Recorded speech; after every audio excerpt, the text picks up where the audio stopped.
मागच्या वर्षी भाषेला अभिजात दर्जा मिळाला.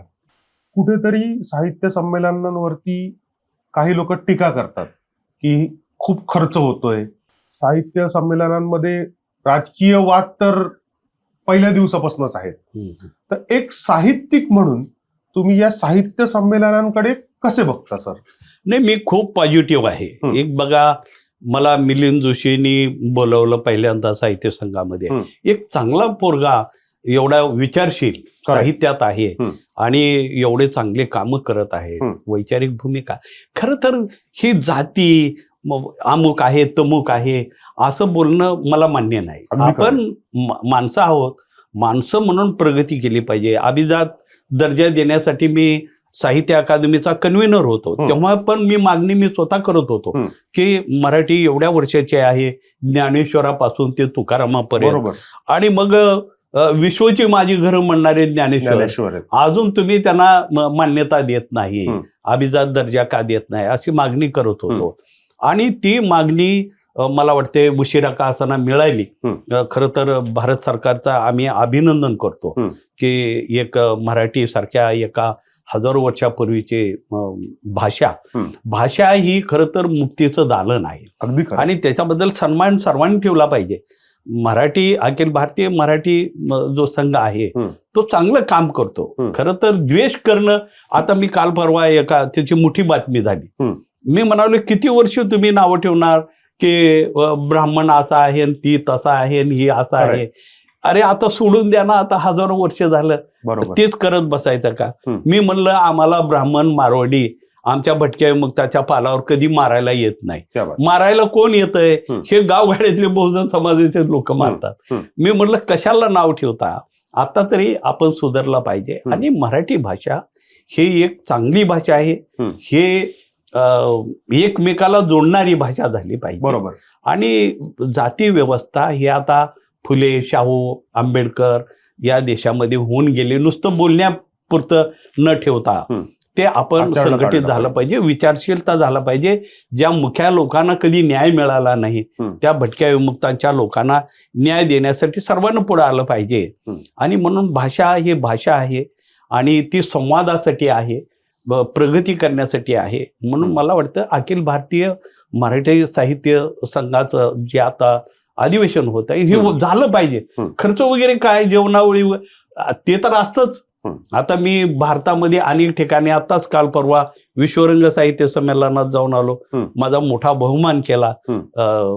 मॉरिशसचे राष्ट्रपती आणि तिथल्या राज्यपालांनी माझा सत्कार केला भोपाळमध्ये. आणि त्यांनी एवढा खर्च केला की ते आम्हाला पिशव्या वगैरे अशा दिल्या भारी भारी.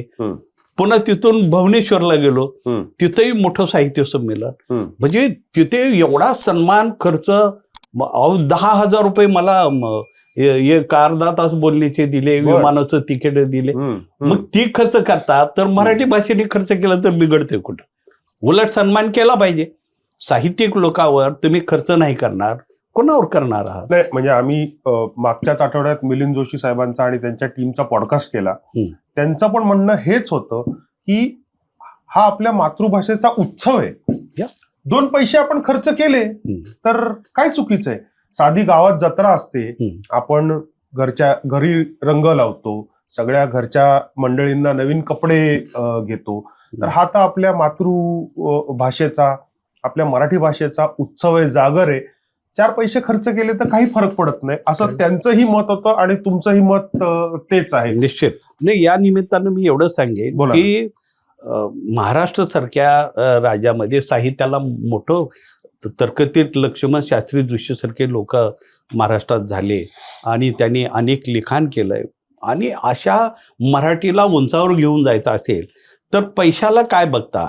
पैसा तर खर्च. अहो, मला काल त्या भुवनेश्वरमध्ये एक बॅग पुस्तकं आणि ते पुरस्कार दिला, तर ती किमान मला वाटतं जवळपास 10-12 हजाराचं तर ते बॅगमध्ये सामान असेल. एवढ्याला दिलं. 5 स्टार हॉटेलमध्ये थांबवलं. एवढा खर्च तिथल्या भाषेचे लोक करतात, तर उलट मराठीने आणखीन जास्त करायला पाहिजे. कारण ज्ञानेश्वरांची भाषा, तुकारामाची भाषा तुम्ही जगाला कधी वाटप करणार आहात? माझ्या आईची भाषा आहे, आईची भाषा आहे, म्हणजे. माझ्या मातृभाषा आहे. आणि मातृभाषेला खर्च करायला तुम्ही घाबरता कशाला? माझं तर म्हणणं किमान 15-20 कोटी रुपये दिले पाहिजेत आणि मोठं भवन झालं, मराठीचं मोठं भवन झालं पाहिजे. साधं आपलं मराठी भवन नाही, केरळीयन भवन आहे, कन्नड भवन आहे,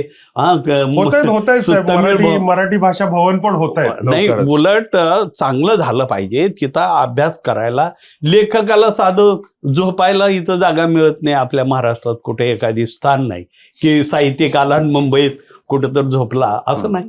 तर माझं म्हणणं की मराठी भाषेवर खर्च झाला पाहिजे, मान सन्मान साहित्यिकांना दिला पाहिजे. उलट अभ्यास करण्यासाठी मोठमोठ्या लायब्ररी दिल्या पाहिजेत भाषेवर महत्व. कारण मातृभाषा हे तुम्हाला जीवन संस्कृती वाहक आहोत आणि ह्याचं पालन करणं हे मला वाटतं कुठल्या राज्यात. आणि मी खूप हॅपी आहे, मला महाराष्ट्राने खूप दिलं, मला खूप प्रेम दिलं साहित्यिक म्हणून. आणि मराठी साहित्य संमेलन हे आमच्यासाठी भूषण आहे. वा. आणि ते झालं पाहिजे.